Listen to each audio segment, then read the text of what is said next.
안녕하세요. 잔액 조회 부탁드려요. 고객님, 혹시 박 부지점장님께 말씀드리고 오셨나요? 왜요? 제가 제 돈 확인하는데 왜 부지점장에게 말씀을 드려야 하나요? 잠시만요, 확인해 보겠습니다. 뭔가 이상한 것 같은데. 제 돈에 무슨 문제라도 있나요? 현재 잔액 15만 원입니다. 뭐라고요? 지금 뭐라고 하셨어요? 현재 잔액은 15만 원이 맞습니다. 그럴 리 없어요. 분명 2달 전만 해도 1억 2천만 원이 있었는데 죄송합니다만 시스템상으로는 1억 2천만 원이요? 제 평생 모은 돈이 어디로 간 거예요? 이런 일은 부지점장님께 직접 문의하시는 게 부지점장님, 어디 계세요? 지금 당장 만나야겠어요. 부지점장님은 외부 업무로 나가셨는데 어떻게 이런 일이. 시장에서 40년을 일했어요. 하루도 빠짐없이. 정말 죄송합니다. 부지점장님이 오시면 바로 연락드릴게요. 도대체 누가 왜 제 돈을. 이제 어떻게 살아야 하지? 구독, 좋아요, 알림 설정은 무료입니다. 오늘도 한 번만 눌러주시면 가슴 저린 사연을 놓치지 않을 거예요. 드라마 제작에도 큰 힘이 됩니다. 그리고 좋아요, 옆에 하이프로 응원도 부탁드립니다. 혹시 이 이야기 어디서 시청하고 계신가요? 지역 이름이나 어느 장소 댓글로 남겨주시면 반갑게 인사드리겠습니다. 그리고 알림 설정 해놓으시면 매일 신선하고 재미있는 이야기를 제일 먼저 들으실 수 있습니다. 감사합니다. 그럼 오늘 사연 시작하겠습니다. 70살 최복순이 경기도 외곽 작은 아파트에서 혼자 보내는 아침은 늘 조용합니다. 창가에 앉아 따뜻한 차 한 잔을 마시며 바라보는 풍경은 평범하지만 복순에게는 소중한 일장이었습니다. 남편 김철수가 세상을 떠난 지 벌써 10년이 흘렀지만 여전히 빈자리가 크게 느껴지죠. 아침마다 복수는 남편의 사진 앞에 물 한 잔을 올리고 짧은 인사를 나눕니다. 여보, 오늘도 좋은 하루 보내요. 그렇게 하루를 시작하는 것이 복순만의 소소한 의식이었습니다. 사진 속 남편은 환하게 웃고 있어서 복순도 덩달아 기분이 좋아지곤 했어요. 외아들 김민수는 해외에서 직장 생활을 하고 있어서 1년에 한두 번 정도만 연락이 오죠. 그나마도 시차 때문에 통화하기가 쉽지 않습니다. 복순의 하루 일과는 단조롭지만 나름대로 규칙이 있습니다. 아침 6시에 일어나 가벼운 체조를 하고 아침 식사를 준비합니다. 혼자 먹는 밥이지만 정성스럽게 차려 먹는 것을 잊지 않아요. 평생 남을 챙기며 살아온 습관이 몸에 밴 탓일까요? 혼자서도 제대로 된 한 끼를 차려 먹습니다. 김치찌개에 갓 지은 쌀밥, 그리고 직접 담근 김치까지. 비록 간소하지만 정갈한 한상이 완성되죠. 오전에는 주로 집안일을 하거나 TV를 봅니다. 요즘은 건강 프로그램이나 요리 프로그램을 자주 보죠. 젊은 사람들이 나와서 새로운 요리를 소개할 때마다 저렇게 복잡하게 해야 하나 하며 혀를 차기도 합니다. 가끔은 옛날 드라마 재방송을 보며 젊은 시절을 회상하기도 합니다. 남편과 함께 봤던 드라마들이 나오면 괜히 마음이 쓸쓸해지지만 그래도 좋은 추억으로 남아 있어서 다행입니다. 복순이 가장 정성을 들이는 시간은 바로 집안 청소입니다. 비록 혼자 살지만 구석구석 놓치는 곳 없이 깨끗하게 치웠어요. 창문도 일주일에 한 번씩은 꼼꼼히 닫고 화분에 물도 주며 작은 화초들을 돌보는 것이 일장의 큰 기쁨이었습니다. 깨끗한 집에서 살아야 마음도 깨끗해진다는 것이 복순의 철학이었거든요. 점심을 먹고 나면 복순의 가장 큰 즐거움이 기다리고 있습니다. 바로 매주 화요일마다 빠뜨리지 않고 가는 동네 은행 나들이였습니다. 통장 잔액을 확인하고 필요한 생활비를 인출하는 것이 복순에게는 작은 외출이자 사회활동이었거든요. 은행 직원들과 나누는 짧은 대화도 복순에게는 소중한 시간이었습니다. 오늘도 은행에 들러야지. 복수는 혼잣말을 하며 평소보다 조금 더 단정하게 옷을 차려입습니다. 비록 동네 은행이지만 외출할 때는 항상 깔끔하게 차려입는 것이 복순의 철칙이었어요. 거울 앞에서 머리를 다시 한번 정리하고 가방 안에 통장과 도장이 제대로 들어있는지 확인합니다. 도장을 깜빡하고 안 가져갔다가 은행에서 곤란했던 기억이 있어서 더욱 꼼꼼히 챙기게 되었죠. 복순의 통장에는 평생 시장에서 반찬 가게를 운영하며 악착같이 모은 돈이 들어 있었습니다. 새벽 5시에 일어나 김치를 담그고 나물을 무치고 손님들 하나하나 정성스럽게 챙기며 벌어들인 소중한 돈이죠. 그때는 정말 힘들었지만 지금 생각해보면 보람찬 시간이었습니다. 손님들이 사장님 김치가 제일 맛있어요. 여기 반찬이 집밥만 나요라고 할 때의 뿌듯함을 지금도 생생하게 기억하고 있어요.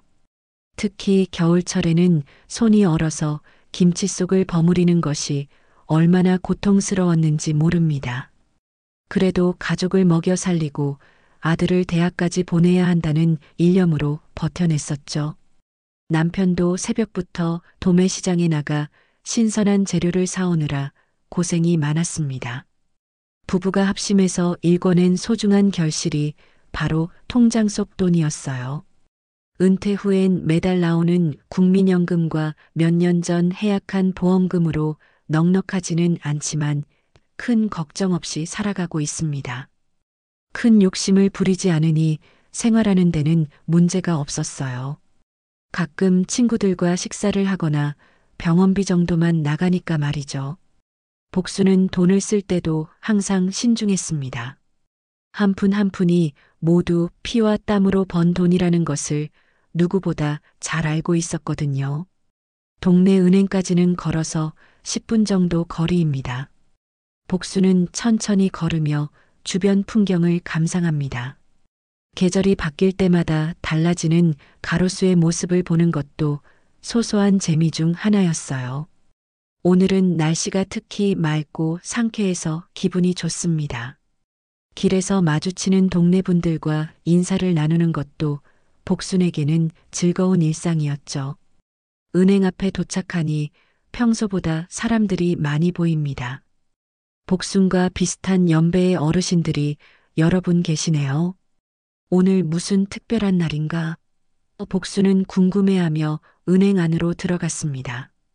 은행에 도착한 복순은 평소처럼 창구로 향했습니다. 그런데 오늘은 평소와 다른 점이 있었습니다. 친절하기로 동네에서 소문난 박부지 점장이 복순을 보더니 급히 다가와서는 조용히 말을 걸어왔습니다. 박부지 점장은 40대 중반의 단정한 모습을 한 분이었습니다. 복순뿐만 아니라 동네 어르신들을 항상 친절하게 대해서 모든 분들이 좋아하는 분이었어요. 평소에는 항상 밝은 웃음으로 인사를 건네는 분인데 오늘은 왠지 표정이 어둡고 심각합니다. 이마에는 땀방울까지 맺혀 있었어요. 최 여사님, 오늘도 오셨네요. 박부지 점장의 목소리에는 평소와 다른 긴장감이 느껴졌습니다. 손도 미묘하게 떨리는 것 같았어요. 혹시 급한 일이 아니시라면 말씀인데요. 복수는 고개를 갸웃거렸습니다. 네, 무슨 말씀이신지요? 복순의 목소리에는 당황스러움이 묻어났습니다. 수십 년간 은행을 다녔지만 이런 상황은 처음이었거든요. 지점장이 직접 나와서 이렇게 말을 거는 경우도 거의 없었는데 말이죠. 박부지점장은 주변을 한번 살펴본 뒤 목소리를 더욱 낮춰서 말했습니다. 마치 누군가 듣고 있을까봐 조심스러워하는 모습이었어요. 다른 고객들이 듣지 못하도록 복순에게 더 가까이 다가섰습니다. 최 여사님, 당분간 통장 잔액은 확인하지 마세요. 꼭이요. 갑작스러운 말에 복순은 완전히 당황했습니다. 왜요? 제 돈인데 왜 확인하면 안 되는 건가요? 복순의 마음속에는 의문과 불안이 동시에 밀려왔습니다. 평생 자신의 돈을 관리해온 복순에게는 이해할 수 없는 요청이었어요. 마치 하늘이 무너지는 듯한 기분이었습니다.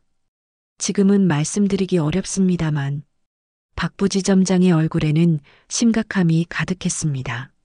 눈동자도 불안하게 흔들리고 있었어요. 조금만 기다려주시면 안 될까요? 정말 중요한 일입니다. 제발 믿어주세요. 박부지점장의 간절한 부탁에 복수는 더욱 혼란스러워졌습니다. 도대체 무슨 일이 벌어지고 있는 건지, 왜 자신의 돈을 확인하면 안 되는 건지 전혀 알 수가 없었거든요. 복수는 영문을 모르겠다는 표정으로 박부지점장을 바라보았습니다. 그럼 오늘은 그냥 가볼게요. 복수는 어리둥절한 채로 은행을 나섰습니다. 집으로 돌아가는 길, 평소보다 발걸음이 무겁게 느껴졌어요. 마음속에는 알 수 없는 불안감이 자리 잡았습니다.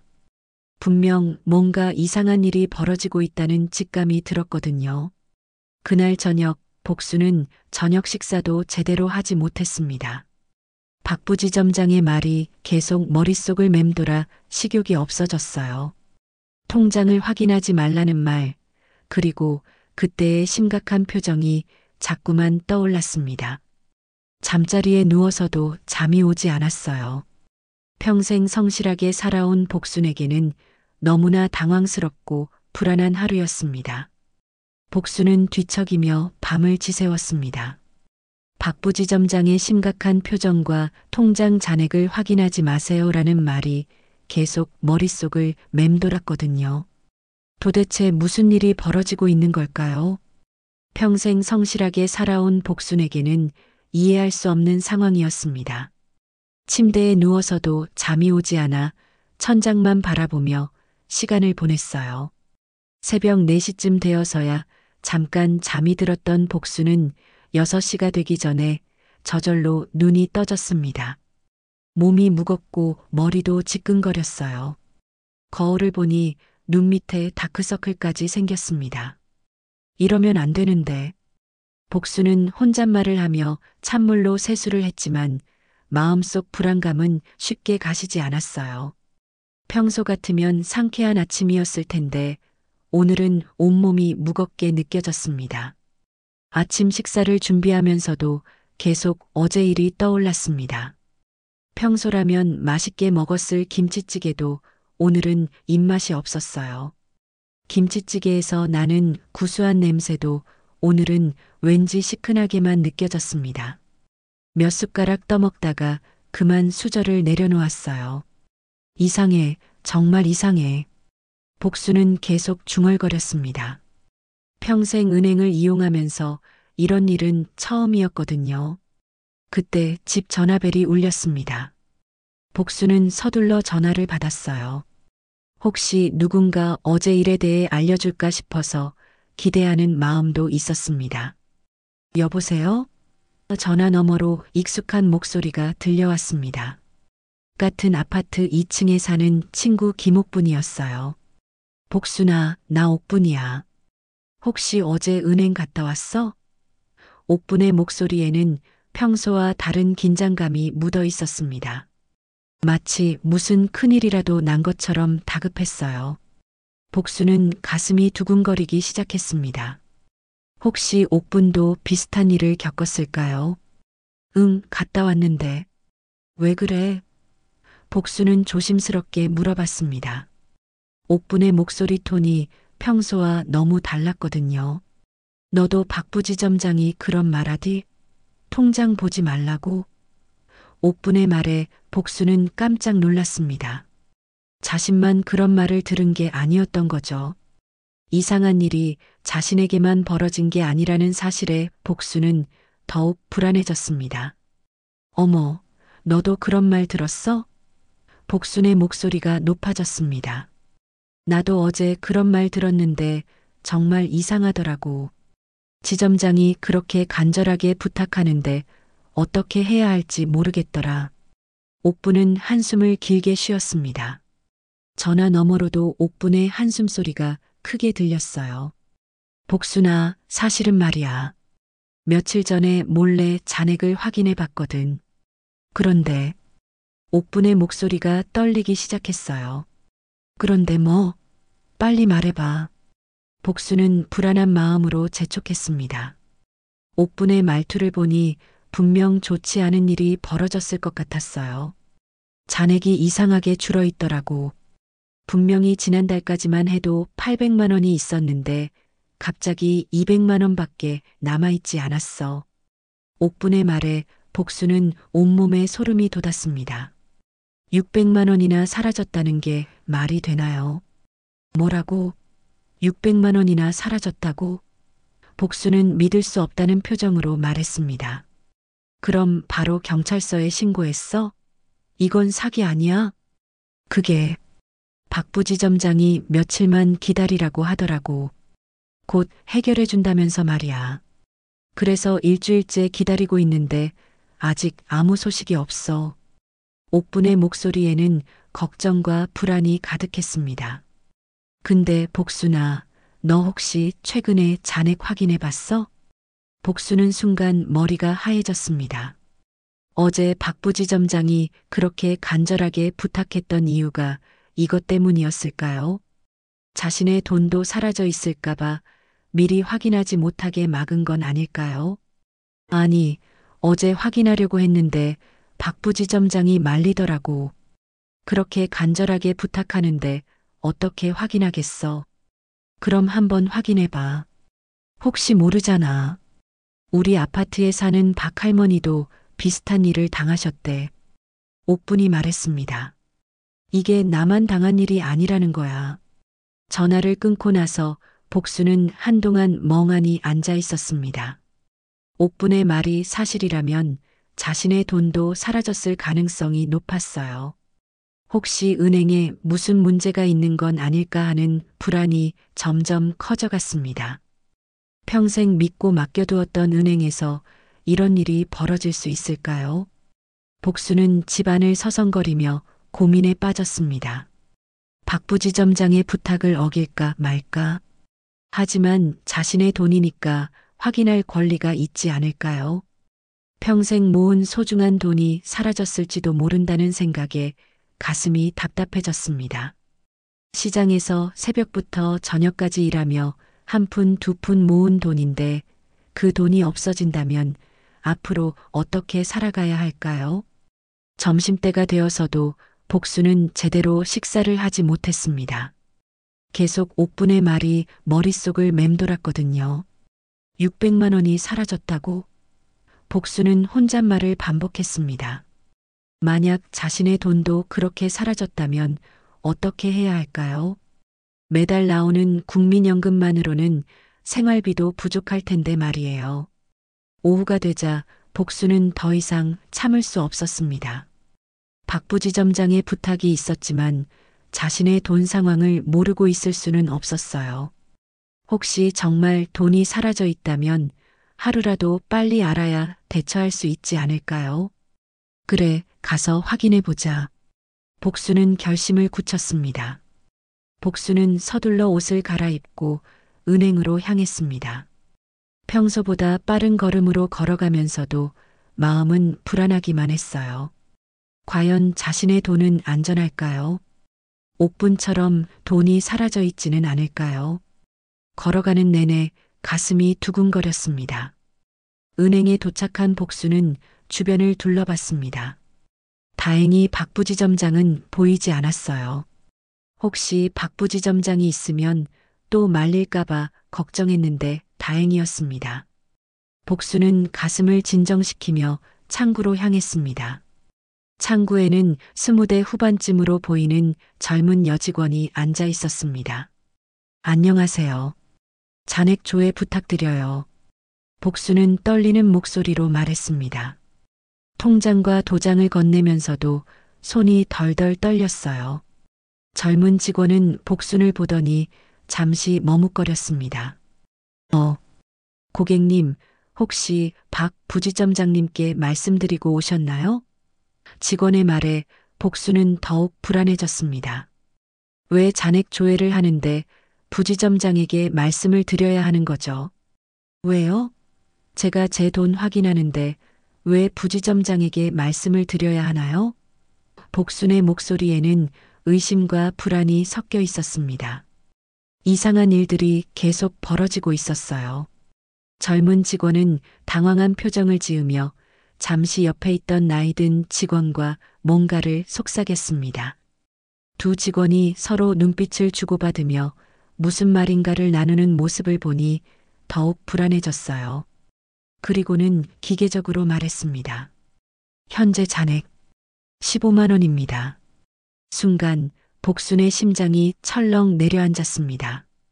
귀가 잘못 들었나 싶어서 다시 한번 물어봤어요.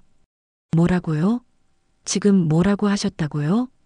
현재 잔액은 15만 원입니다. 직원이 다시 한번 확인해서 말했습니다. 복수는 자신의 귀를 의심했습니다. 분명 2달 전만 해도 1억 2천만 원이 있었는데 어떻게 15만 원만 남았을까요? 거의 모든 돈이 사라진 거였습니다. 잠깐만요. 다시 한번 확인해 주세요. 분명히 착오가 있을 거예요. 복순의 목소리가 떨렸습니다. 이런 일이 현실일 수는 없었어요. 젊은 직원은 다시 한번 확인해 봤지만 결과는 같았습니다. 죄송합니다만 현재 잔액은 15만 원이 맞습니다. 직원의 말에 복수는 온몸이 떨리기 시작했습니다. 1억 2천만 원 중에서 15만 원만 남았다는 것은 거의 모든 돈이 사라졌다는 의미였어요. 평생 모은 돈이 하루아침에 증발해버린 겁니다. 복수는 다리에 힘이 빠져서 창구 앞 의자에 주저앉았습니다. 머리가 하얘지고 현실감이 사라졌어요. 평생 시장에서 새벽같이 일어나 김치를 담그고 반찬을 만들어가며 모은 돈이 모두 사라져버렸습니다. 복수는 창구 앞 의자에 앉아 한동안 말을 잇지 못했습니다. 1억 2천만 원이 15만 원으로 줄어들었다는 사실이 도저히 믿어지지 않았어요. 손에 쥔 통장이 무겁게만 느껴졌습니다. 젊은 직원은 복순의 창백한 얼굴을 보며 걱정스럽게 물어봤어요. 고객님, 괜찮으세요? 물 한 잔 드릴까요? 직원의 목소리가 멀게 들렸습니다. 복수는 고개를 저으며 간신히 일어났어요. 지금 당장 해야 할 일이 있었습니다. 언제부터 이렇게 된 건가요? 제 돈이 언제 나간 건지 알 수 있을까요? 복순의 목소리는 떨렸지만 또렷했습니다. 이런 상황에서도 차분함을 잃지 않으려고 노력했어요. 젊은 직원은 컴퓨터 화면을 들여다보며 말했습니다. 최근 거래 내역을 보니 지난주부터 여러 차례에 걸쳐 출금이 있었네요. 하지만 자세한 내용은 부지점장님께 문의하시는 게 좋을 것 같습니다. 지난주부터요? 복수는 깜짝 놀랐습니다. 지난주에는 은행에 오지도 않았는데 어떻게 돈이 나갔을까요? 제가 직접 출금한 게 아닌데도 돈이 나갈 수 있나요? 직원은 곤란한 표정을 지었습니다. 그런 일은 보통 일어나지 않습니다. 정확한 거래 내역은 부지점장님께서 설명해 드릴 수 있을 것 같아요. 복수는 주먹을 꽉 쥐었습니다. 분명히 뭔가 잘못된 일이 벌어지고 있었어요. 어제 박 부지점장이 그렇게 간절하게 잔액 확인을 말린 이유도 이 때문이었을 겁니다. 하지만 이제 모든 걸 알게 된 이상 그냥 넘어갈 수는 없었어요. 박 부지점장 어디 계신가요? 지금 당장 만나야겠어요. 복순의 목소리에는 분노가 섞여 있었습니다. 부지점장님은 외부 업무로 나가셨는데 오후 4시쯤 돌아오실 예정입니다. 직원이 조심스럽게 대답했습니다. 복수는 시계를 보았습니다. 지금이 오후 2시였으니까 2시간을 더 기다려야 했어요. 하지만 이 상황에서 그냥 집에 돌아갈 수는 없었습니다. 복수는 은행 로비의 소파에 앉아서 기다리기로 했어요. 기다리는 동안 복순의 머릿속은 복잡했습니다. 도대체 누가, 왜, 어떻게 자신의 돈을 가져간 걸까요? 혹시 아들 민수와 관련이 있을까요? 아들이 해외에서 급하게 돈이 필요해서 몰래 찾아간 건 아닐까 하는 생각도 들었어요. 하지만 그럴 리 없었습니다. 민수는 평소에도 연락을 자주 하는 편이었고 돈이 필요하면 당연히 먼저 말했을 거예요. 오후 4시가 되자 박 부지점장이 은행에 들어왔습니다. 복순을 보고는 깜짝 놀라는 표정을 지었어요. 최 여사님, 여기서 뭘 하고 계세요? 분명히 당분간 오지 말라고. 부지점장님, 제 돈이 어디로 간 건가요? 복수는 곧바로 본론으로 들어갔습니다. 1억 2천만 원이 있던 제 통장에 지금 15만 원밖에 남아있지 않다는데 이게 무슨 일입니까? 박 부지점장의 얼굴이 순간 창백해졌습니다. 이마에 식은땀이 맺히는 게 보였어요. 최 여사님, 조용한 곳에서 이야기하죠. 박 부지점장은 복순을 상담실로 안내했습니다.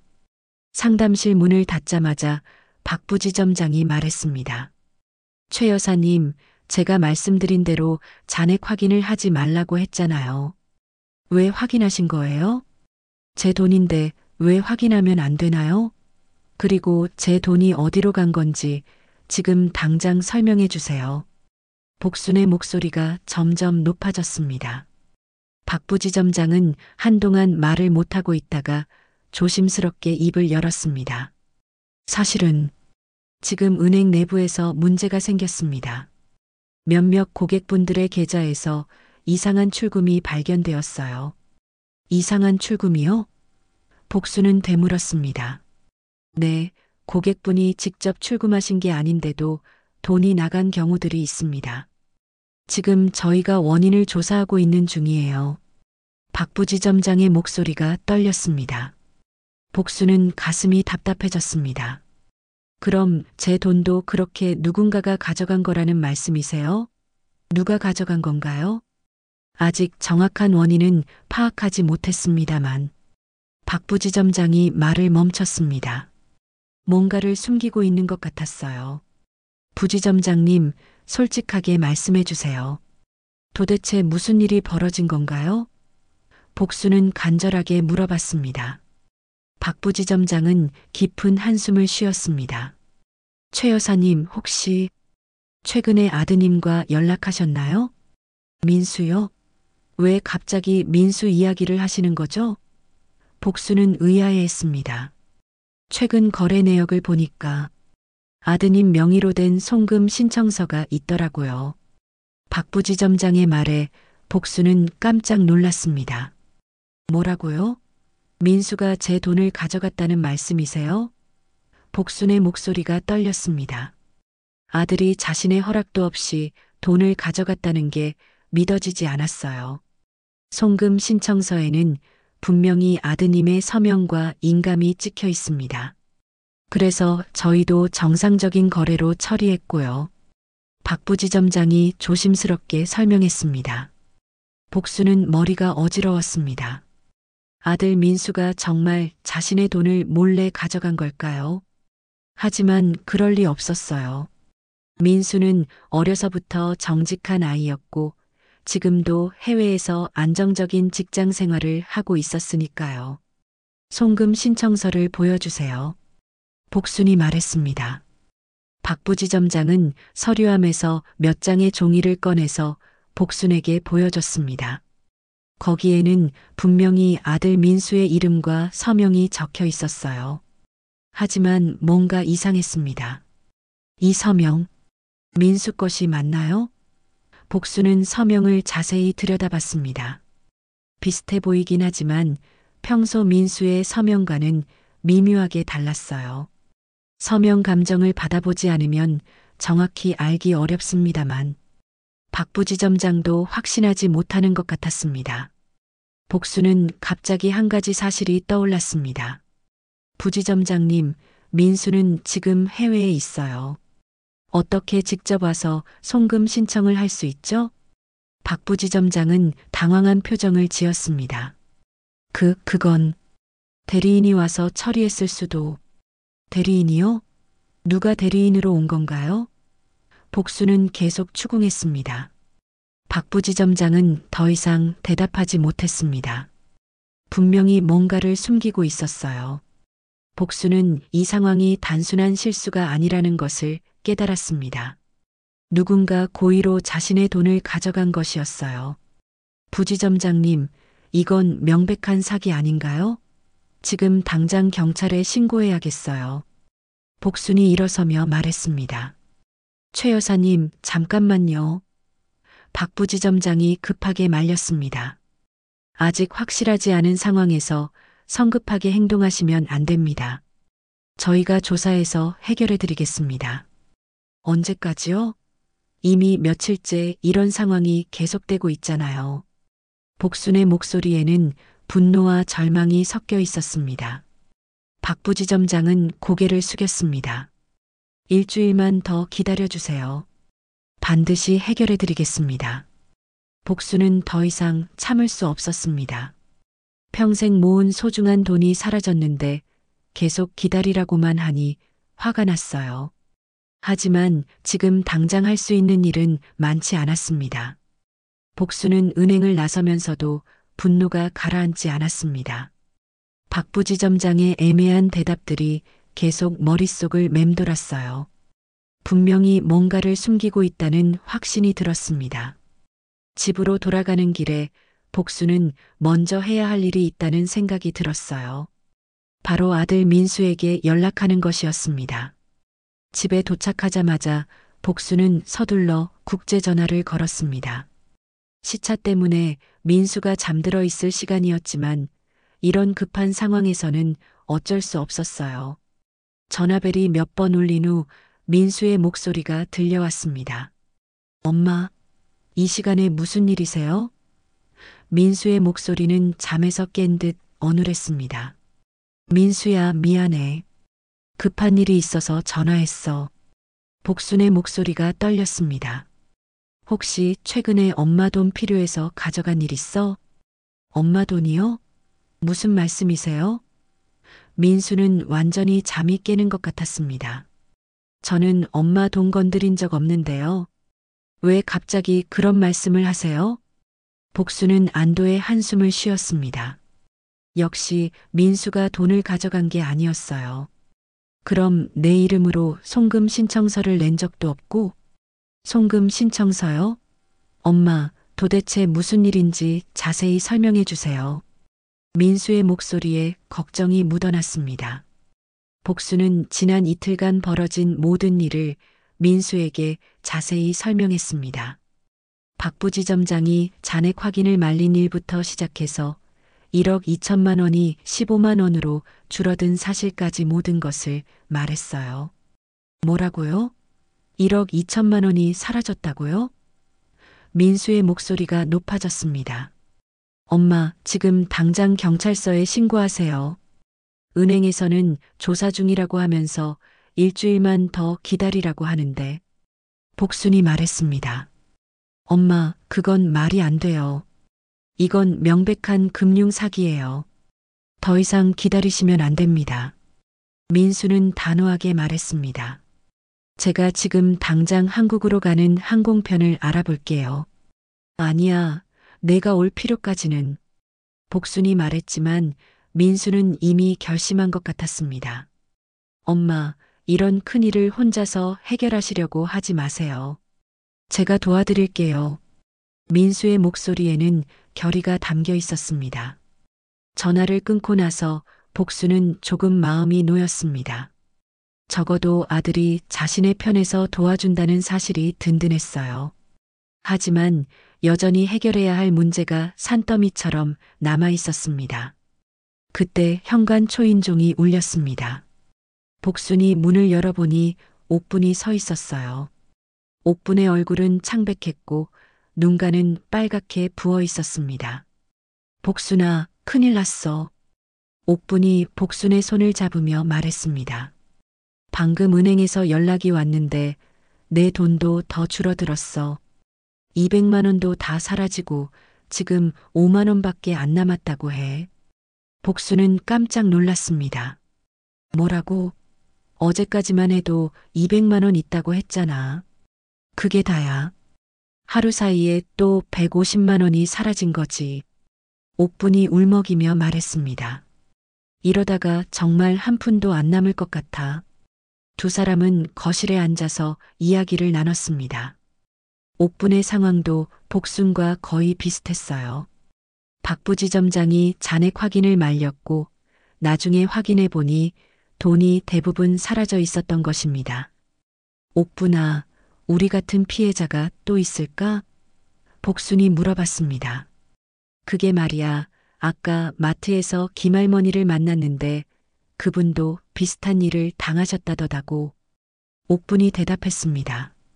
우리 아파트에 사는 노인분들이 다 당하고 있는 것 같아.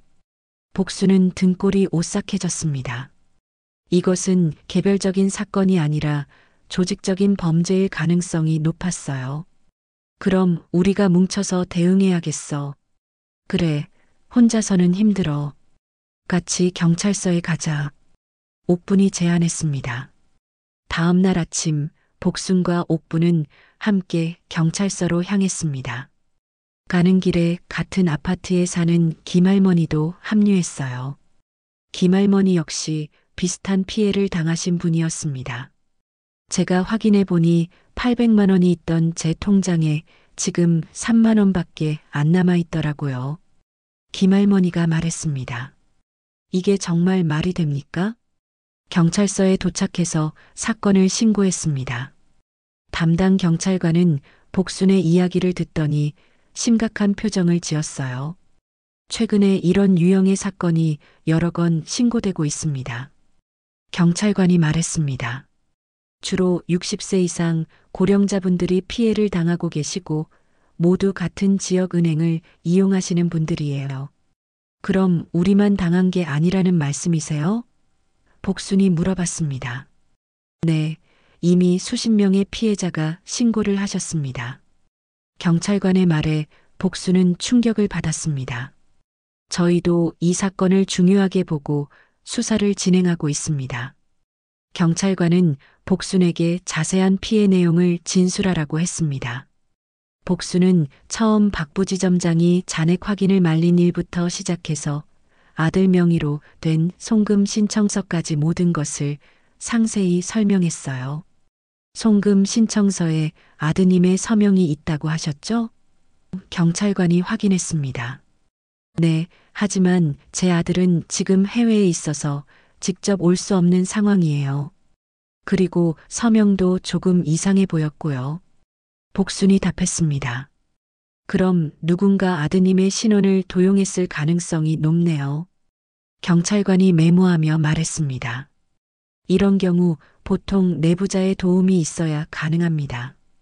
내부자요? 복순이 되물었습니다. 은행 직원 중에 공모자가 있을 수 있다는 뜻입니다. 경찰관의 말에 복순은 박 부지점장의 얼굴이 떠올랐습니다. 그가 계속 시간을 끌면서 수사를 방해하려고 했던 것일까요? 경찰관은 복순에게 말했습니다. 앞으로는 절대 은행 측의 말만 믿지 마시고 이상한 일이 생기면 바로 저희에게 연락해 주세요. 그리고 혹시 모르니까 다른 은행에 계좌를 하나 더 만드시는 게 좋을 것 같습니다. 복순은 경찰서를 나오면서 마음이 조금 가벼워졌습니다. 이제 경찰이 수사를 시작했으니 범인을 잡을 수 있을 거라는 희망이 생겼어요. 하지만 동시에 불안감도 컸습니다. 과연 사라진 돈을 되찾을 수 있을까요? 그날 저녁 복수는 민수에게 다시 전화를 걸어서 경찰서에 신고한 사실을 알렸습니다. 민수는 다행이라며 안도의 한숨을 쉬었어요. 엄마, 저도 내일 아침 비행기로 한국에 갈 예정이에요. 이런 큰일을 혼자 감당하시면 안 되잖아요. 민수가 말했습니다. 정말? 그럼 내일 만날 수 있는 거야? 복순의 목소리에 기쁨이 묻어났습니다. 네, 오후쯤 도착할 예정이니까 공항에 마중 나오지 마시고 제가 바로 집으로 갈게요. 민수가 대답했습니다. 복수는 오랜만에 아들을 만날 수 있다는 기쁨과 함께 이 어려운 상황을 함께 헤쳐나갈 수 있다는 희망을 품었습니다. 다음 날 오후 복수는 집에서 초조하게 아들을 기다리고 있었습니다. 민수가 도착한다는 시간이 지나도록 연락이 없어서 걱정이 되기 시작했어요. 그때 현관문이 열리는 소리가 들렸습니다. 엄마. 민수가 큰 캐리어를 끌고 들어왔습니다. 복수는 오랜만에 보는 아들의 얼굴에 눈물이 핑 돌았어요. 민수야, 그동안 고생 많았지? 복순이 아들을 꽉 안으며 말했습니다. 민수도 어머니를 꼭 안아주었어요. 엄마, 정말 큰일을 당하셨네요. 비행기 안에서 계속 생각해봤는데 이건 단순한 사기가 아닌 것 같아요. 민수가 진지하게 말했습니다. 무슨 말이야? 복순이 물어봤습니다. 엄마, 제 이름으로 된 송금 신청서가 있다고 하셨잖아요. 그런데 제가 해외에 있는 상황에서 누가 어떻게 제 신분증을 구했을까요? 민수가 설명했습니다. 복수는 그제야 이상한 점을 깨달았습니다. 그러게. 내 신분증은 내가 가지고 있는데 어떻게 제 개인정보를 아는 사람이 따로 있다는 뜻이에요. 그리고 그 사람은 은행 업무에 대해서도 잘 알고 있고요. 민수의 분석에 복수는 끄덕였습니다. 민수는 먼저 경찰서에 가서 추가 진술을 하겠다고 했습니다. 엄마, 저도 피해자니까 직접 경찰에게 신고해야 해요. 그래야 수사가 더 빨라질 거예요. 그날 저녁 민수와 함께 경찰서에 간 복수는 담당 경찰관으로부터 충격적인 소식을 들었습니다.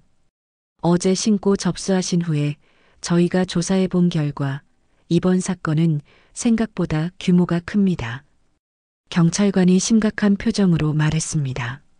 현재까지 확인된 피해자만 100여 명이고 피해액이 수십억 원에 달합니다. 수십억 원이요? 복수는 깜짝 놀랐습니다. 네, 그리고 범행 수법을 보니 내부 공모가 확실합니다. 은행 직원 중 누군가가 고객 정보를 빼돌려서 가족 명의로 송금하는 방식으로 범행을 저질렀어요. 경찰관의 설명에 민수가 고개를 끄덕였습니다. 그럼 박 부지점장도 의심해봐야 하는 건 아닌가요? 민수가 질문했습니다. 현재 수사 중이라 자세한 내용은 말씀드리기 어렵지만 모든 가능성을 열어두고 조사하고 있습니다. 경찰관이 답했습니다. 경찰서에서 돌아온 후 복순과 민수는 늦은 저녁을 함께 먹으며 이야기를 나눴습니다. 오랜만에 아들과 함께하는 시간이었지만 상황이 상황인 만큼 마음이 무거웠어요. 엄마, 혹시 최근에 이상한 사람이 접근한 적은 없으세요? 민수가 물어봤습니다. 예를 들어서 전화로 개인정보를 물어본다거나 집에 직접 찾아온 사람이 있다거나. 복수는 한참 생각해 봤습니다. 글쎄, 특별히 기억나는 건 없는데. 아, 그런데 한 달 전쯤에 보험회사에서 사람이 왔던 것 같기도 하고. 보험회사요? 민수가 관심을 보였습니다. 응, 기존 보험을 새로운 상품으로 바꿔주겠다면서 서류를 작성하자고 하더라고. 그런데 너무 복잡해서 그냥 거절했어. 복순이 기억을 더듬어 말했습니다. 혹시 그때 신분증이나 통장을 보여달라고 했나요? 민수가 걱정스럽게 물어봤습니다. 신분증은 확인했던 것 같은데 통장은 안 보여줬어. 왜냐하면 보험 가입할 생각이 없었거든. 복순의 대답에 민수가 안도했습니다. 그래도 신분증 정보는 봤다는 거네요. 혹시 그 사람이 진짜 보험회사 직원이 아니었을 수도 있어요. 민수가 추측했습니다. 이때 집 전화가 울렸습니다. 복순이 전화를 받자 옥분의 급한 목소리가 들려왔어요. 복순아, 큰일이야. 방금 뉴스에서 우리 동네 은행 관련 뉴스가 나왔어. 옥분이 흥분해서 말했습니다. 복순과 민수는 급히 TV를 켰습니다. 저녁 뉴스에서 정말로 이 사건을 다루고 있었어요. 경기도의 한 지역은행에서 대규모 금융 사기 사건이 발생했습니다. 주로 60세 이상 고령자들을 대상으로 한 이번 사건의 피해 규모는 수십억 원에 달하는 것으로 추정됩니다. 뉴스 앵커의 목소리가 이어졌습니다. 경찰은 은행 내부 직원의 공모 가능성을 염두에 두고 수사를 진행하고 있으며 현재 관련 직원들을 상대로 조사를 벌이고 있습니다. 화면에는 복순이 다니던 바로 그 은행 건물이 나왔습니다. 그리고 박부지점장의 모습도 잠깐 보였어요. 복순은 가슴이 두근거렸습니다. 저 사람이 범인인 건가? 복순이 중얼거렸습니다. 뉴스는 계속 이어졌습니다. 피해자들은 대부분 가족 명의로 된 위조 서류를 통해 예금이 인출당한 것으로 확인되었으며 일부 피해자들의 경우 평생 모은 전 재산을 잃은 상황입니다. 민수가 어머니의 손을 꽉 잡았습니다. 엄마, 이제 언론에서도 관심을 가지니까 수사가 빨라질 거예요. 꼭 범인을 잡을 수 있을 거예요. 그런데 뉴스의 다음 내용이 더욱 충격적이었습니다. 경찰 조사 결과 이번 사건의 주범은 은행 직원이 아닌 외부인으로 확인되었으며 피해자들의 개인정보는 다른 경로로 유출된 것으로 보입니다. 특히 주범은 피해자 중 한 명의 가족과 관련이 있는 것으로 알려져 충격을 주고 있습니다. 복순과 민수는 서로를 바라봤습니다. 가족과 관련이 있다는 말이 무슨 뜻일까요? 엄마, 혹시 우리 가족 중에 이상한 사람이 있나요? 민수가 조심스럽게 물어봤습니다. 복순은 한참 생각해 봤습니다. 글쎄, 내 아버지 친구들 중에 장태식이라는 사람이 있었지. 장태식이요? 민수가 되물었습니다. 내 아버지가 젊을 때 함께 사업을 했던 사람이야. 그런데 사업이 망하면서 내 아버지에게 큰 빚을 지고 사라졌어. 복순이 기억을 되짚어 말했습니다. 그 사람이 엄마 개인정보를 알고 있을까요? 민수가 물어봤습니다. 아무래도 오랫동안 가족처럼 지냈으니까 알고 있을 수도 있겠네. 복순의 얼굴이 창백해졌습니다. 그때 다시 전화가 울렸습니다. 이번에는 경찰서에서 걸려온 전화였어요. 최복순 여사님, 긴급한 상황이 생겼습니다. 내일 오전에 경찰서로 와주시겠습니까? 사건 해결에 중요한 단서가 발견되었습니다. 경찰관의 목소리가 들려왔습니다. 복순은 가슴이 떨렸습니다. 과연 무슨 단서가 발견된 걸까요? 그리고 정말 장태식이 이 사건과 관련이 있는 걸까요? 복순은 민수와 함께 내일 경찰서에 가서 모든 진실을 알아내겠다고 마음먹었습니다. 다음 날 아침, 복순은 민수와 함께 경찰서로 향했습니다. 밤새 잠을 이루지 못해 얼굴에 피로가 역력했지만 진실을 알고 싶은 마음이 간절했어요. 과연 어떤 단서가 발견되었을까요? 길을 걸으며 복순은 계속 장태식의 얼굴을 떠올렸습니다. 정말 그가 이런 끔찍한 일을 저질렀을까요? 경찰서에 도착하자 담당 경찰관이 심각한 표정으로 맞이했습니다. 최 여사님, 어젯밤 중요한 증거를 발견했습니다. 조용한 곳에서 이야기하죠. 경찰관의 목소리에는 긴장감이 가득했어요. 조사실로 안내된 복순과 민수 앞에 경찰관이 여러 장의 서류를 펼쳐 보였습니다. 이것들이 범인이 사용한 위조 서류들입니다. 그런데 여기서 놀라운 사실을 발견했어요. 서류들은 정교하게 만들어져 있어서 언뜻 보기에는 진짜 같았습니다. 복수는 서류들을 자세히 들여다봤습니다. 민수의 이름으로 된 송금 신청서뿐만 아니라 다른 피해자들의 가족 명의로 된 서류들도 여러 장 있었어요. 김옥분의 아들 이름, 김할머니의 딸 이름으로 된 서류들까지 모두 있었습니다. 그런데 모든 서류의 필적이 똑같았어요. 범인은 한 사람이었습니다. 그리고 이 필적을 감정한 결과 경찰관이 잠시 멈춘 후 말을 이어갔습니다. 최 여사님께서 어제 언급하신 장태식이라는 인물과 일치할 가능성이 매우 높습니다. 경찰관이 필적 감정 결과서를 보여주었습니다. 복수는 온몸에 소름이 돋았습니다. 정말 장태식이 한 짓이라는 말씀이세요? 목소리가 떨렸습니다. 남편의 오랜 친구였던 그 사람이 정말 이런 일을 저질렀다는 게 믿어지지 않았어요.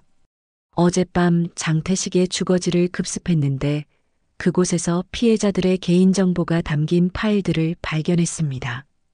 경찰관이 또 다른 증거물을 보여줬습니다. 파일들은 체계적으로 정리되어 있었고 각 피해자들의 상세한 정보가 적혀 있었어요. 여기 최 여사님의 정보도 있었고 아드님의 신분증 사본도 있었어요. 민수가 깜짝 놀라며 물어봤습니다. 제 신분증 사본을 어떻게 구한 거죠? 저는 해외에 있었는데. 장태식은 과거 최 여사님 남편분과 사업을 할 때 가족들의 개인정보를 미리 확보해 두었던 것 같습니다. 당시 사업자금 대출을 받기 위해 가족들의 신분증을 복사해 놓았던 것으로 보여요. 경찰관이 자세히 설명했습니다. 그리고 최근에는 보험 설계사로 위장해서 추가 정보를 수집했고요. 복수는 머리가 어지러웠습니다. 그럼 한 달 전에 우리 집에 온 보험 설계사가 장태식이었다는 말씀이세요? 그때 생각해보니 그 보험 설계사의 목소리가 어디선가 들어본 것 같다고 느꼈던 기억이 났어요. 그럴 가능성이 높습니다. 장태식은 10여 년 전 사업 실패 후 도망가서 살면서 계속 복순 여사님을 지켜보고 있었던 것 같아요. 주변에서 시장 장사가 잘 된다는 소문을 듣고 언젠가 기회가 되면 돈을 가져갈 계획을 세웠던 것으로 보입니다. 경찰관의 말에 복수는 등골이 오싹해졌습니다. 그런데 은행에서는 어떻게 송금을 허가해 준 건가요? 분명히 확인 절차가 있을 텐데. 민수가 의문을 제기했습니다. 은행이라는 곳이 그렇게 쉽게 속을 리 없다고 생각했거든요. 경찰관은 고개를 끄덕이며 답했습니다. 그 부분이 바로 박부지점장과 관련된 내용입니다. 사실 박부지점장은 피해자가 아니라 이 사건을 막으려고 노력한 분이었어요. 뭐라고요? 복수는 믿을 수 없다는 표정을 지었습니다. 그동안 박부지점장을 의심했던 자신이 부끄러워졌어요. 박부지점장이 장태식의 수상한 행동을 먼저 눈치챈 거였습니다. 처음에는 한두 건 정도여서 대수롭지 않게 여겼는데 비슷한 패턴의 송금 신청이 계속 들어오니까 의심스럽게 여겼어요. 경찰관이 자세히 설명했습니다. 특히 모든 신청서의 필적이 비슷하다는 점을 발견했고요. 그래서 박부지점장이 저에게 잔액 확인을 하지 말라고 했던 건가요? 복순이 물어봤습니다. 이제서야 그때 박부지점장의 간절한 표정이 이해가 되었어요. 네, 맞습니다. 박부지점장은 장태식을 잡기 위해 함정을 만들고 있었어요. 피해자들이 잔액을 확인하고 소동이 일어나면 장태식이 눈치채고 도망갈 수 있으니까 잠시 기다려달라고 부탁한 거였습니다. 경찰관의 설명에 복수는 박부지점장에 대해 오해했던 것을 깊이 후회했습니다. 그럼 박부지점장은 처음부터 경찰과 협력해서 수사를 도와준 거였군요. 민수가 정리해서 말했습니다. 정확합니다. 박부지점장의 협조가 없었다면 장태식을 잡기 훨씬 어려웠을 거예요. 그분이 의심스러운 거래들을 모두 기록해두고 장태식의 행적을 추적하는 데 도움을 주셨거든요. 경찰관이 확인해 주었습니다. 그때 조사실 문이 열리면서 또 다른 경찰관이 들어왔습니다. 숨을 헐떡이며 급한 표정이었어요. 과장님, 장태식을 체포했습니다. 복수는 가슴이 두근거렸습니다. 드디어 범인이 잡힌 건가요? 오랜 시간 기다린 순간이었어요. 어디서 잡았나? 담당 경찰관이 일어서며 물어봤습니다. 인천공항에서 출국하려던 중이었습니다. 필리핀행 비행기표를 끊고 출국 심사를 받으려던 순간에 체포했어요. 새로운 경찰관이 흥분해서 보고했습니다. 그리고 가방에서 현금 수억 원을 발견했습니다. 피해자들의 통장에서 인출한 돈으로 보여요. 복수는 안도의 한숨을 쉬었습니다. 그럼 제 돈도 돌려받을 수 있는 건가요? 가장 궁금했던 부분이었어요. 아직 정확한 금액은 확인해 봐야 하지만 상당 부분 회수할 수 있을 것 같습니다. 장태식이 해외로 빼돌리기 전에 잡았으니까 다행이에요. 경찰관이 희망적으로 말했습니다. 1시간 후 복순과 민수는 장태식과 직접 대면하게 되었습니다. 취조실 유리창 너머로 본 장태식은 많이 늙어 있었지만 여전히 복순을 기억하고 있었어요. 수갑을 찬 채로 고개를 숙이고 앉아 있는 모습이 초라해 보였습니다. 복순 누나, 정말 죄송합니다. 장태식이 고개를 숙이며 말했습니다. 목소리가 떨리고 있었어요. 태식아, 왜 이런 짓을 했어? 형님께 그렇게 신세를 졌으면서. 복순의 목소리가 떨렸습니다. 남편이 살아있을 때 가족처럼 지냈던 사람이었는데 이런 배신을 당하니 마음이 너무 아팠어요. 사업 실패하고 나서 빚에 쪼들려 살다가 누나가 시장에서 장사 잘 된다는 소문을 들었어요. 그래서 처음엔 도움을 요청하려고 했는데 장태식이 말을 이어갔습니다. 하지만 형님께 큰 빚을 지고 도망간 처지에 어떻게 다시 누나를 찾아갈 수 있겠어요. 그런데 왜 도둑질을 했어? 복순이 분노를 참으며 물어봤습니다. 누나를 만날 면목이 없어서 그냥 몰래 조금씩만 가져가려고 했던 건데 욕심이 커져서. 장태식이 눈물을 흘리며 사과했습니다. 처음엔 정말 생활비 몇백만 원만 가져가려고 했는데 너무 쉽게 되니까. 민수가 끼어들었습니다. 조금씩이라고 하셨는데 저희 어머니 돈 거의 다 가져가셨잖아요. 1억이 넘는 돈을 조금씩이라고 하세요? 정말 죄송합니다. 처음엔 몇백만 원만 가져가려고 했는데 너무 쉽게 되니까 계속 욕심이 났어요. 장태식이 변명했습니다. 그리고 다른 할머니들 것도 한번 시작하니까 멈출 수가 없었어요. 복수는 화가 났지만 동시에 안타까웠습니다. 남편의 오랜 친구였던 사람이 이렇게 타락한 모습을 보니 마음이 복잡했어요. 태식아, 다른 할머니, 할아버지들도 평생 모은 돈을 다 잃었어. 어떻게 그런 마음으로 그분들 돈까지 가져갔니? 장태식은 대답하지 못하고 계속 고개만 숙이고 있었습니다. 죄책감에 시달리고 있는 것 같았어요. 눈물이 계속 흘러내렸습니다.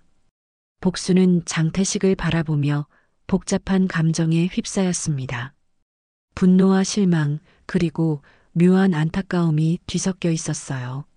수갑을 찬 채 고개를 숙이고 있는 장태식의 모습에서 과거 남편과 함께 웃으며 술잔을 나누던 그 사람을 찾아보기 어려웠습니다. 태식아, 복순이 조용히 말을 시작했습니다. 내가 이런 짓을 할 줄은 정말 몰랐어. 형님이 살아계셨으면 얼마나 슬퍼하셨을까. 장태식이 고개를 들어 복순을 바라봤습니다. 그의 눈에는 후회와 절망이 가득했어요. 누나, 정말 죄송해요. 형님한테도 누나한테도 어떻게 변명할 말이 없어요. 취조실의 문이 열리며 경찰관이 들어왔습니다. 최 여사님, 장태식으로부터 회수한 현금과 그의 계좌에 남아있는 돈을 정확히 계산했습니다. 복순과 민수는 긴장한 표정으로 경찰관을 바라봤습니다. 과연 얼마나 돌려받을 수 있을까요? 총 피해액 중 약 85% 정도를 회수했습니다. 최 여사님의 경우 1억 1천만 원 정도 되돌려드릴 수 있을 것 같아요. 경찰관의 말에 복수는 안도의 한숨을 쉬었습니다. 나머지 15%는 어떻게 되나요? 민수가 물어봤습니다. 장태식이 지난 몇 달간 생활비로 사용한 부분과 도박으로 잃은 돈이 있습니다.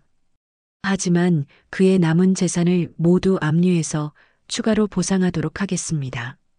경찰관이 설명했습니다. 장태식이 갑자기 입을 열었습니다.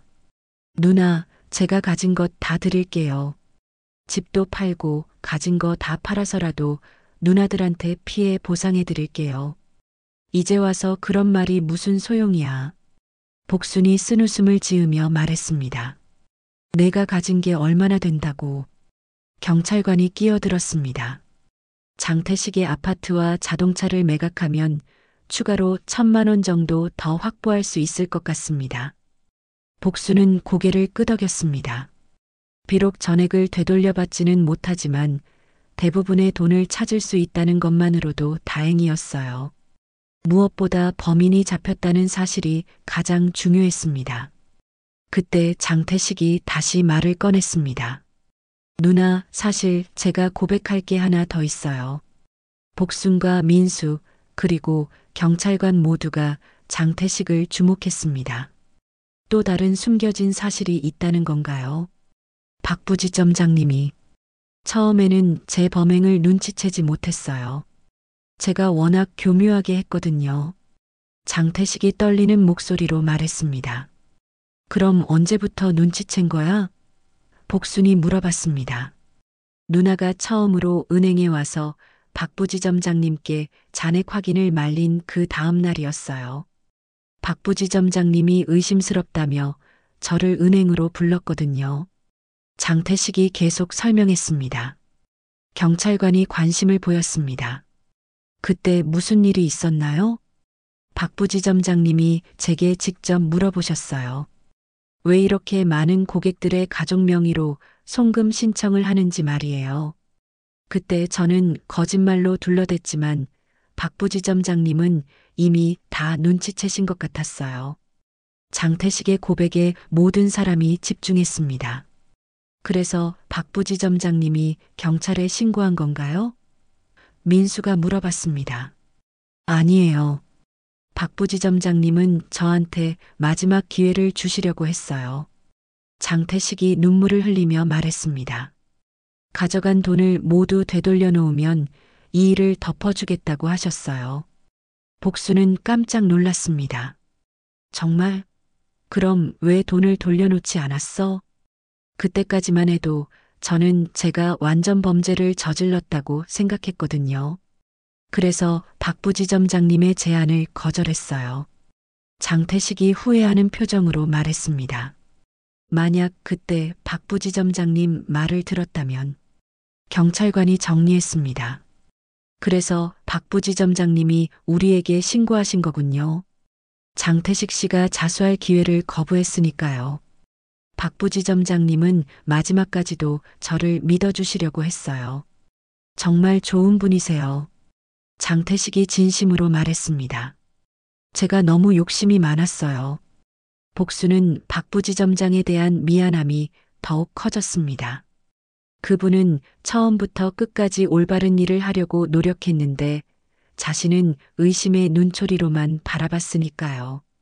누나, 정말 죄송해요. 그리고 장태식이 잠깐 망설이더니 말을 이어갔습니다. 형님 산소에 가서 사과드리고 싶어요. 형님이 그렇게 아껴주셨는데 제가 누나를 이렇게 힘들게 해서 정말 죄송해요. 복순의 눈에 눈물이 고였습니다. 남편 이야기가 나오니 감정이 복받쳤어요.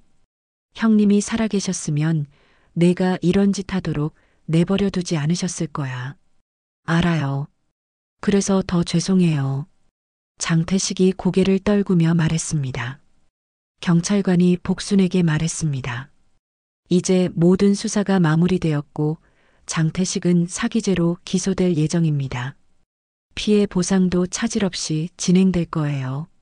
복순은 고개를 끄덕였습니다. 그럼 이제 은행에 가서 박부지점장님께 사과드려야겠어요. 취조실을 나오면서 복수는 마음이 복잡했습니다. 분명히 장태식이 잘못한 일이지만 남편의 오랜 친구였던 사람이 이렇게 몰락한 모습을 보니 마음이 아팠어요. 하지만 다른 피해자들을 생각하면 용서하기 어려운 일이기도 했습니다. 엄마, 이제 은행에 가볼까요? 민수가 제안했습니다. 복순과 민수는 경찰서를 나와 은행으로 향했습니다. 가는 길에 복순은 박 부지점장에게 어떻게 사과해야 할지 고민했어요. 그분을 의심했던 자신이 너무 부끄러웠습니다. 은행에 도착하자 박 부지점장이 복순을 보고 반갑게 웃었습니다. 최 여사님, 사건이 잘 해결되었다고 들었어요. 다행이네요. 부지점장님, 정말 죄송해요. 제가 부지점장님을 의심했어요. 복순이 깊숙이 고개를 숙이며 사과했습니다. 아니에요, 최 여사님. 그럴 만했어요. 상황이 그랬잖아요. 박 부지점장이 복순을 일으켜 세우며 말했습니다. 오히려 제가 미리 설명드리지 못해서 죄송했어요. 아니에요. 부지점장님이 계셨기 때문에 범인을 잡을 수 있었어요. 민수가 대신 말했습니다. 정말 감사합니다. 박 부지점장은 미소를 지으며 말했습니다. 다행히 피해 보상도 대부분 가능할 것 같아요. 내일부터 순차적으로 환불 절차를 진행할 예정입니다. 복수는 안도의 한숨을 쉬었습니다. 이제야 정말로 모든 일이 끝난 것 같았어요. 오랜 악몽 같았던 시간이 지나가고 평범한 일상으로 돌아갈 수 있게 된 것입니다. 최 여사님, 앞으로는 이런 일 없도록 저희가 더욱 주의하겠습니다. 그리고 혹시 이상한 일이 생기면 언제든지 연락 주세요. 박 부지점장이 진심으로 말했습니다. 복수는 고개를 끄덕이며 대답했습니다. 네, 고맙습니다. 정말 고생 많으셨어요. 은행을 나오면서 복수는 가슴 깊은 곳에서 안도감이 밀려왔습니다. 평생 모은 소중한 돈을 대부분 되찾을 수 있게 되었고 무엇보다 진실이 밝혀졌다는 사실이 가장 기뻤어요. 몇 달이 흘렀습니다. 복수는 대부분의 돈을 되찾았고 장태식은 사기죄로 3년형을 선고받아 교도소에 수감되었어요. 다른 피해자들도 대부분 피해 보상을 받을 수 있었습니다. 그 사건 이후 복순의 일상은 많은 것이 달라졌어요. 가장 큰 변화는 민수가 한국으로 돌아왔다는 것이었습니다. 해외에서 하던 일을 정리하고 어머니 곁에서 지내기로 결심한 거죠. 엄마 혼자 두고 갈 수 없어요. 이제 제가 엄마를 지킬게요. 민수의 말에 복수는 든든함을 느꼈습니다. 복수는 이제 매주 화요일마다 은행에 갈 때 예전과는 다른 마음으로 갔습니다. 단순히 잔액을 확인하는 것이 아니라 박 부지점장과 안부를 묻고 다른 고객들의 안전을 함께 살피는 의미가 더 컸어요. 박 부지점장도 복순을 볼 때마다 따뜻하게 맞아주었습니다. 최 여사님, 오늘도 오셨네요. 요즘 어떻게 지내세요? 박 부지점장이 친근하게 인사했습니다. 덕분에 잘 지내고 있어요. 부지점장님은 어떠세요? 복순도 밝은 미소로 대답했습니다. 예전에는 단순한 업무 관계였지만 이제는 서로를 진심으로 걱정하는 사이가 되었어요. 저도 잘 지내고 있습니다. 아, 그런데 최 여사님께 좋은 소식이 있어요. 박 부지점장이 말했습니다. 무슨 소식인가요? 복순이 궁금해했습니다. 장태식으로부터 추가로 회수한 돈이 있어서 여사님께 200만 원을 더 드릴 수 있게 되었어요. 박 부지점장의 말에 복순은 놀랐습니다. 정말요? 어떻게 된 일이에요? 복순이 물어봤습니다. 장태식이 교도소에서 가지고 있던 적금을 해약해서 피해자들에게 나누어 주기로 했거든요. 비록 적은 금액이지만 그래도 조금이나마 더 보상해 드릴 수 있게 되었어요. 박 부지점장이 설명했습니다. 복수는 복잡한 기분이었습니다. 장태식이 교도소에서도 자신들을 위해 무언가를 하고 있다는 사실에 약간의 안타까움을 느꼈어요. 장태식이 어떻게 지내고 있는지 아세요? 교도관을 통해 들은 바로는 모범수로 생활하고 있다고 해요. 그리고 출소하면 꼭 여사님께 다시 한번 사과드리고 싶다는 말을 전해달라고 하더라고요. 박 부지점장이 조심스럽게 말했습니다. 복수는 잠시 생각에 잠겼습니다. 분명히 장태식이 잘못한 일이지만 그래도 남편의 오랜 친구였던 사람이니까 완전히 미워할 수만은 없었어요. 그 사람도 참 한심해. 왜 그런 선택을 했을까? 은행 업무를 마치고 집으로 돌아가는 길에 복수는 옥분을 만났습니다. 옥분도 피해 보상을 대부분 받아서 예전보다 밝은 표정이었어요. 복순아, 오늘 은행 다녀왔어? 옥분이 반갑게 인사했습니다. 응, 다녀왔어. 너는 어떻게 지내? 복순이 대답했습니다. 나도 잘 지내고 있어. 그런데 말이야, 우리 이번 일을 계기로 다른 할머니들한테도 조심하라고 알려줘야 하는 거 아니야? 옥분이 제안했습니다. 복수는 좋은 생각이라며 고개를 끄덕였습니다. 맞아. 우리 같은 피해자가 더 이상 생기지 않도록 해야지. 두 사람은 동네 경로당에서 정기적으로 금융사기 예방에 대한 이야기를 나누기로 했습니다. 복수는 자신의 경험을 바탕으로 다른 어르신들에게 조심할 점들을 알려주었어요. 여러분, 은행에서 이상한 말을 하거나 통장을 확인하지 말라고 하면 일단 의심해 보세요. 그리고 가족 명의로 된 서류가 나타나도 반드시 직접 확인해 보세요. 복순이 진심으로 당부했습니다. 경로당에 모인 어르신들은 복순의 이야기를 집중해서 들었습니다. 복순 씨 덕분에 우리도 조심할 수 있게 되었네요. 정말 고마워요. 복수는 자신의 아픈 경험이 다른 분들에게 도움이 된다는 사실에 보람을 느꼈습니다. 비록 힘든 시간이었지만 그 경험을 통해 더 많은 사람들을 도울 수 있게 되었으니까요. 집에 돌아와서 복수는 민수와 함께 저녁을 준비했습니다. 오랜만에 아들과 함께하는 평범한 일상이 얼마나 소중한지 새삼 깨달았어요. 엄마, 오늘 경로당에서 어르신들께 이야기해 주셨다면서요? 민수가 물어봤습니다. 응, 우리 같은 피해를 당하는 분들이 더 이상 생기지 않았으면 좋겠어서. 복순이 대답했습니다. 정말 좋은 일이에요. 엄마의 경험이 다른 분들에게 큰 도움이 될 거예요. 민수가 어머니를 자랑스러워했습니다. 저녁을 먹으면서 복수는 지난 몇 달을 돌이켜봤습니다. 처음에는 절망적이었지만 결국 진실이 밝혀지고 정의가 구현되었어요.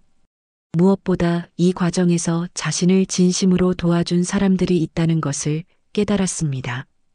박 부지점장처럼 묵묵히 옳은 일을 해준 분, 민수처럼 멀리서도 달려와준 가족, 그리고 함께 힘든 시간을 버텨준 옥분 같은 친구들까지.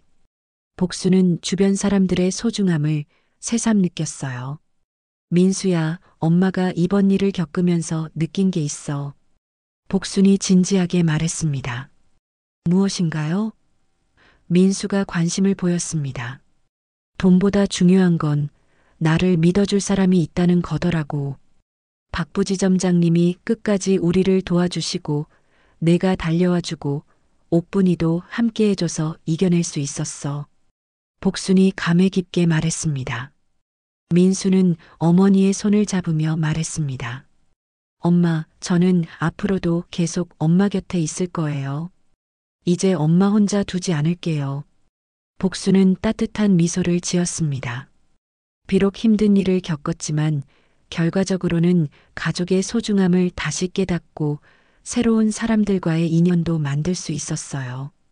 그날 밤 복수는 오랜만에 깊은 잠에 빠져들었습니다. 더 이상 돈이 사라질까봐 걱정할 필요도 없고 누군가를 의심할 필요도 없었어요. 평범하지만 소중한 일상이 다시 시작된 것입니다. 다음 날 아침, 복수는 남편의 사진 앞에서 인사를 나눴습니다. 여보, 힘든 일이 있었지만 다 잘 해결되었어요. 민수도 옆에 있고 좋은 분들도 많이 만났어요. 이제 마음 놓고 지낼 수 있을 것 같아요. 창밖으로는 따뜻한 햇살이 들어왔습니다. 복순에게는 새로운 하루가, 새로운 희망이 시작되고 있었어요. 이제 통장 잔액을 확인하는 것이 두렵지 않았습니다. 오히려 자신의 돈을 스스로 지킬 수 있다는 자신감이 생겼거든요. 그리고 매주 시장에 나가서 친구들에게 통장은 꼭 직접 확인하라고 당부하며 웃음을 되찾은 복순이었습니다. 어려움을 이겨낸 그녀의 미소에는 인생의 지혜와 따뜻함이 가득 담겨 있었어요. 끝까지 시청해 주셔서 감사합니다.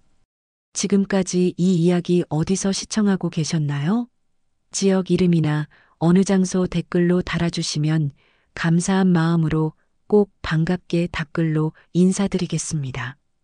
구독, 좋아요, 알림 설정도 부탁드립니다. 그리고 좋아요, 옆에 하이프로 응원도 부탁드립니다.